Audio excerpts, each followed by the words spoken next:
What's going wrong with our railroad and why? My universe is in danger. I've got to find more gold dust.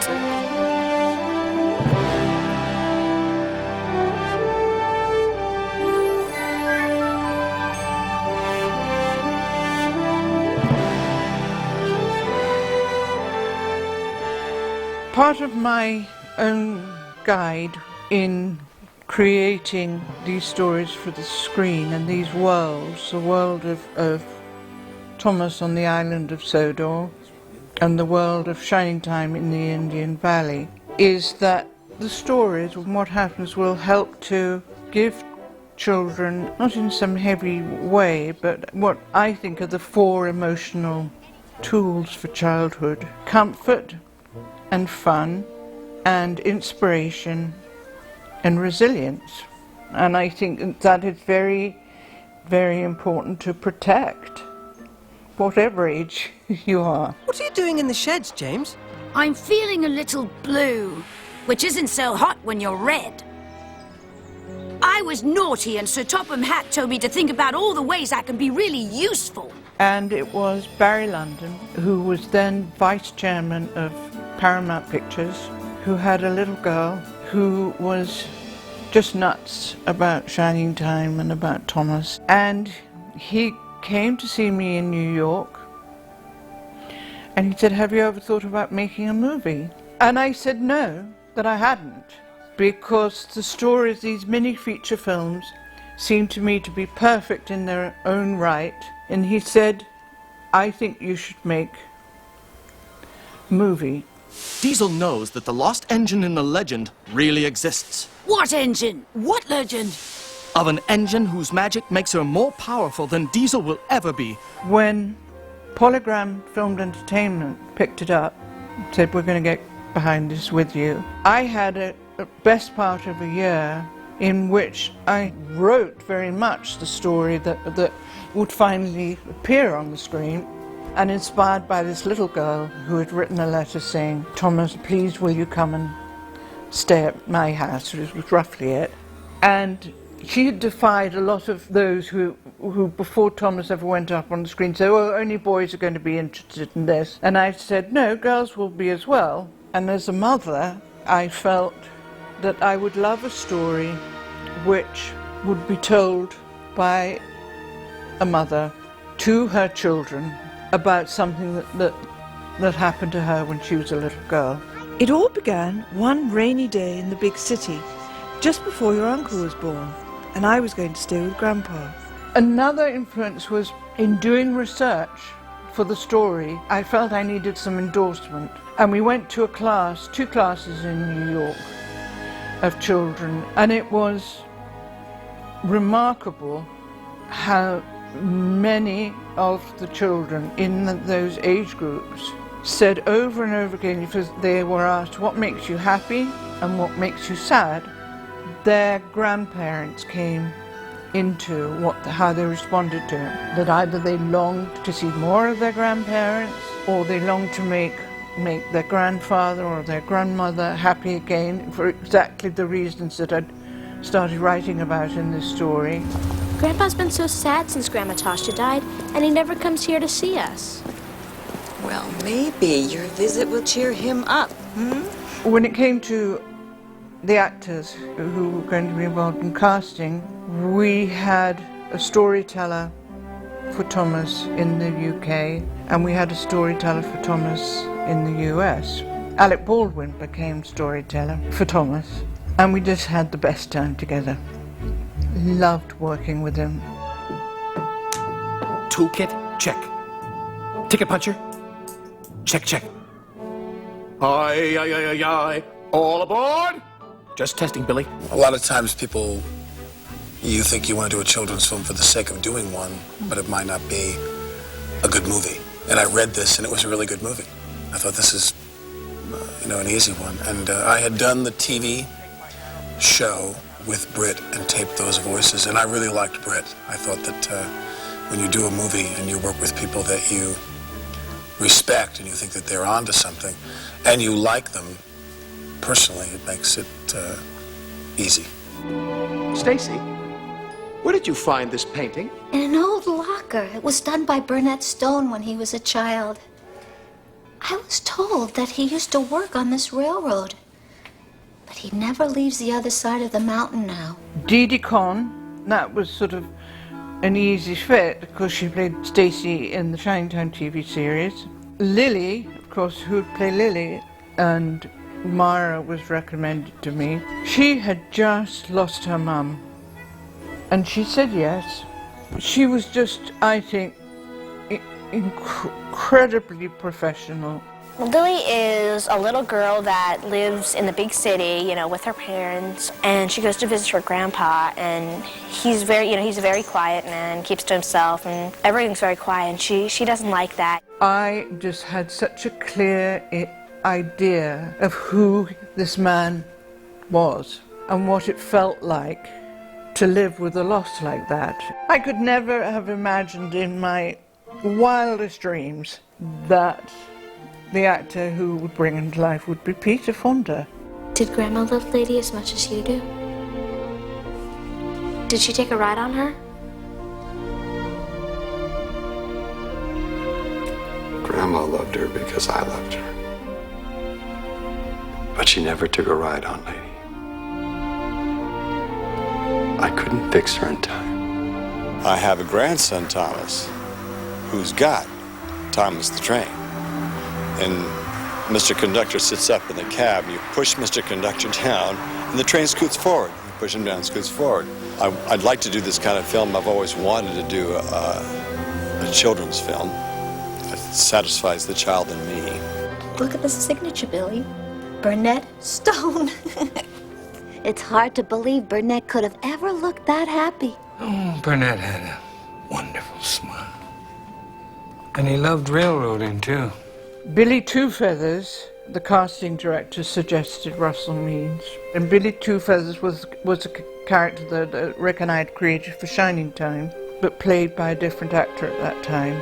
I did write into the story to make Billy's character very attuned to the troubles that were happening in the Indian Valley and the bad impact that the return of P.T. Boomer could have. You're Graham? You're P.T. Boomer. You left this valley a long time ago. Now I'm back. I'm looking for Burnett Stone. Where is he? Wherever he wants to be. Being innocent like everyone else in this town won't work. I'll find him. Yes, there is innocence here. Don't mess with it. P.T. Boomer, I just thought Doug Lennox was brilliant right from the get-go when he came in. It was his idea to add a sort of vanity to his character, so that, for instance, in the scene where he's looking for Burnett Stone's address, looking at a pile of Shiningtown, the local paper, and then he sees the newsboy coming along, and he's filing his nails. That was a sort of bit of schmushes that was totally Doug's idea. That engine, she's in that mountain, isn't she? Even if she were, she'd be no good to you now. You're wrong, Burnett Stone. Just like you're always wrong. I'll tell you what she's good for. And one thing only. I'm going to tell you what that is. She's good for scrap. Mutt. I had first seen a dog, in my mind's eye was completely Mutt. I went on a very short holiday to Key West, and there was a dog on the beach, and I've still got his picture. It's in my script. I thought, that's Mutt. But his character was so important as this, again, his instincts as an animal about what needed to happen and where he needed to be. So the dog, it was perfect. Mutt was great. I have to concentrate now, Mutt. I'm suddenly having problems with my sparkle. Mutt.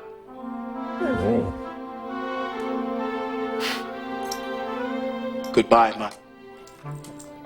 Sparkle, sparkle, sparkle.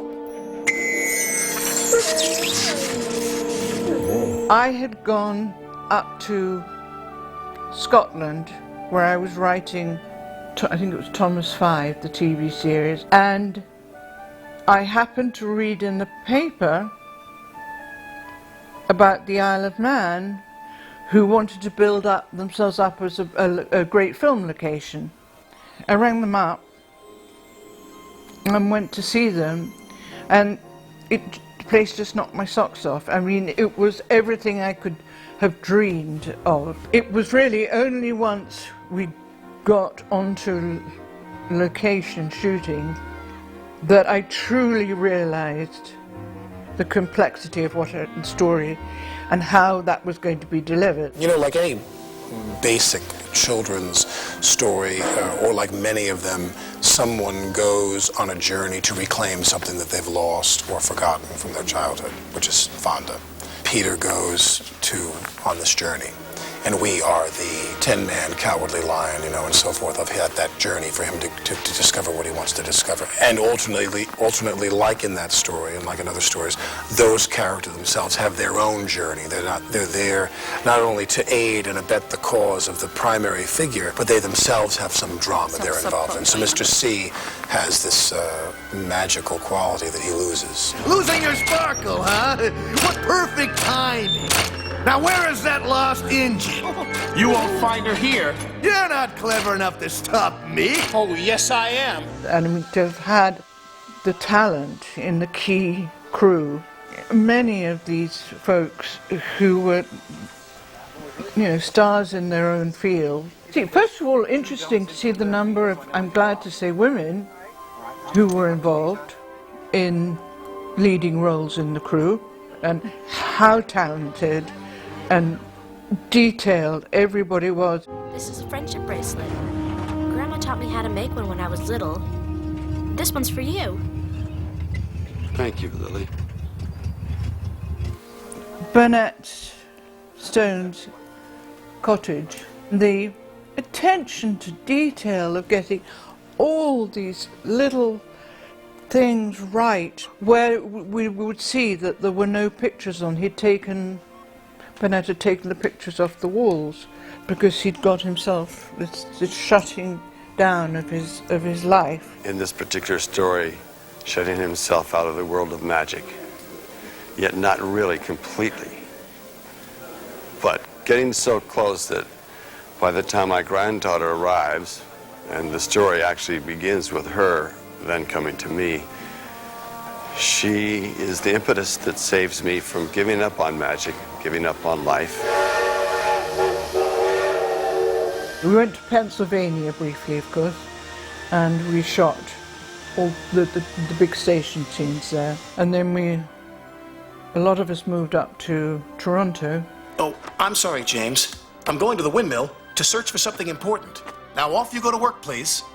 Okay, Mr. C, keep your steam on. Several scenes, as was explained to me, would need to be matted in, and so we'd be using green screen. 2 scenes which stand out with Alec, where I'd handwritten in a lot of business that we did when he comes across Rabbit's messages and works out what he's supposed to do next and eats a carrot. And the way Alec did want to do the scene several times because he didn't feel he'd got everything in it. I don't have time for these silly word games. I've got to find a member of the family that's got a lot of gold dust. Wait a minute. That's it. That's it. I've got to find a bellflower. I need to make a call. So should I do some where we play it right into the lens? In a way, it's a fun scene. It's a jokey scene, you could say, because there he is, and it's real fantasy time with this rabbit writing notes and so on. But taken by Alec with great seriousness and wanting to get it exactly right for the audience. Beach. Beach! That's it! That's it! I have to find a bellflower. I need to make a call. And then He and Michael Rogers, who played C. Junior, got on really well together. But Michael doesn't listen to a thing I say. He does just do Nothing. We really do have a brother relationship. I tell him to do something, and he nods, and he acknowledges, he looks me in the eye, then he goes out and does exactly the opposite of what I tell him. And in that sense, he's just like Billy and Stephen and Danny. He is my fourth brother in that regard. Missing Baldwin. He is, yeah. Michael Baldwin. Yeah, he goes and does exactly the opposite of what I ask him to do. Junior, you've got to come here right away. I'm counting on you. Hello? I want my money back. I think that there's a part of him that is definitely the child that I wished I could have been, and that's the magic about being in movies, is that you can often go back and relive parts of your life that you didn't really have a chance to go through experientially as you were growing up. You ready, Lily? Here are the buffers.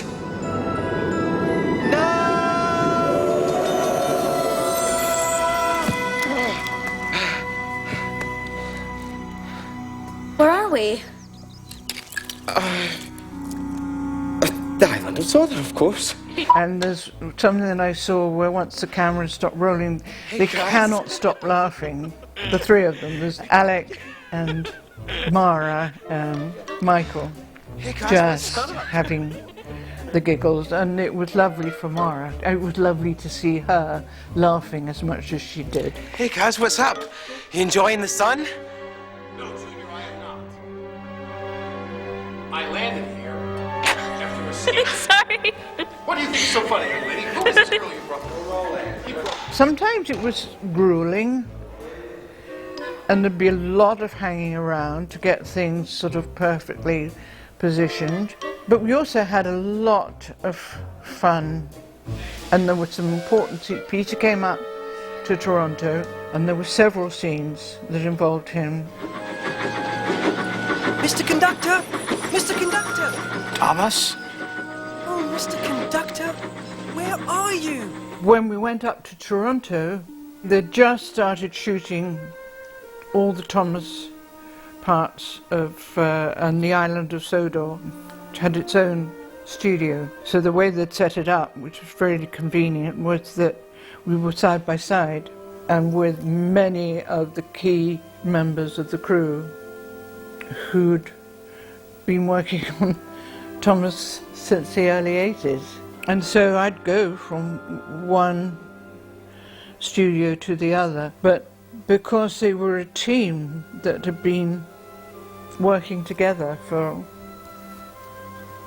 gosh, over 20 years, they all knew exactly what they were doing. So you've lost your sparkle too, huh? Yeah. Bye-bye, twinkle toes. It's empty. Here we go. Junior, what are we gonna do? We'll think of something. Well, shooting Thomas and also involving CGI work. Most of the television series, in fact all of the television series, has never relied on any CGI at all. But when you come into the big movie screen, CGI is there to assist. It's not the whole, it's part of the whole. And it's really to be done so the audience doesn't notice that it's been done at all. In order for this world to look like I had it in my imagination, we worked in this way of live-action model animation. We couldn't make the, like, Sir Topham Hatt or the animals move as well. It wasn't sort of, you couldn't have everything moving, it wouldn't have worked. But we had long debates about what would happen when it came to their faces. Playtime's over, Splodge. Uh-oh. Now it's time for the next lesson, huh? I call it How to Stop Being Stupid.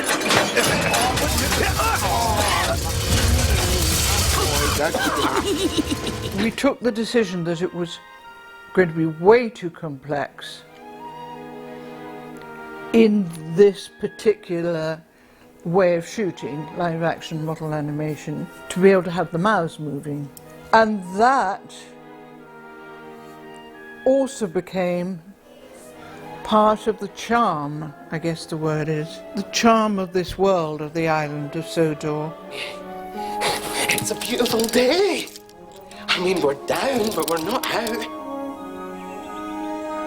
No, we're out. But we're not down.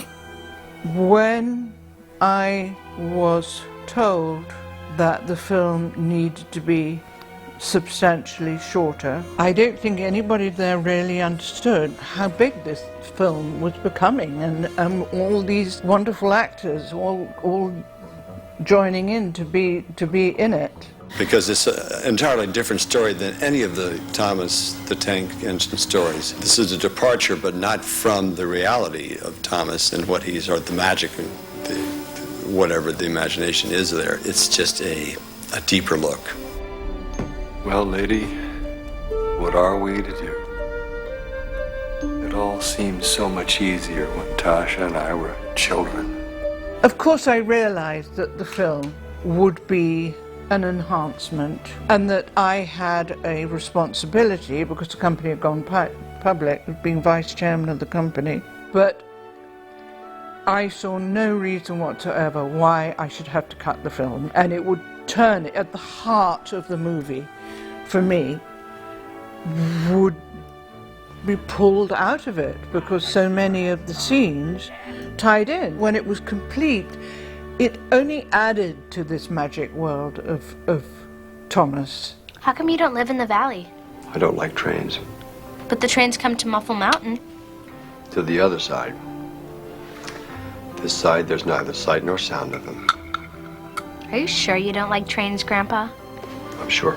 And Boomer had come out because this test showing had said that he was too scary. And my inspiration, you could say, for the character of Boomer and why it would work for children was based on the tradition of the British pantomime. There's always the baddie, but you know he's baddie, but you can hiss at him. Now, it's money that makes you happy.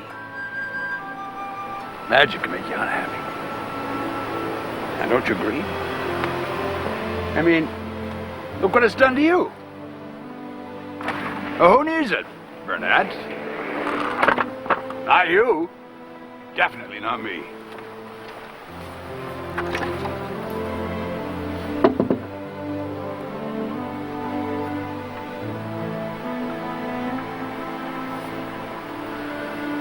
I'll be back, Burnett Stone. I found you. Now I'm gonna find that engine.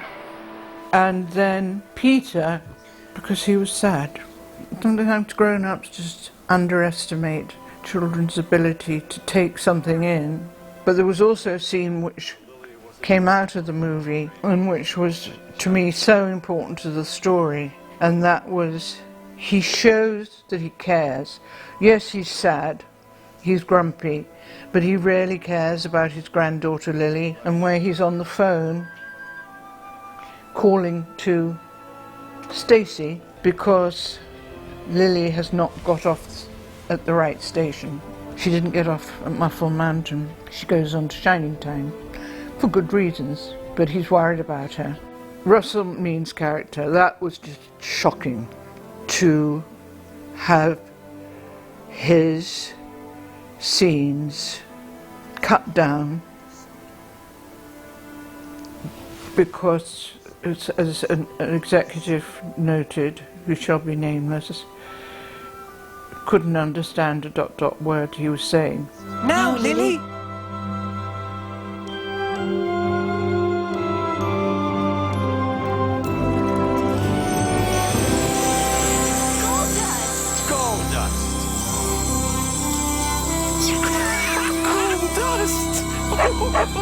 It was heartening for me to see how much the film is loved 20 years on.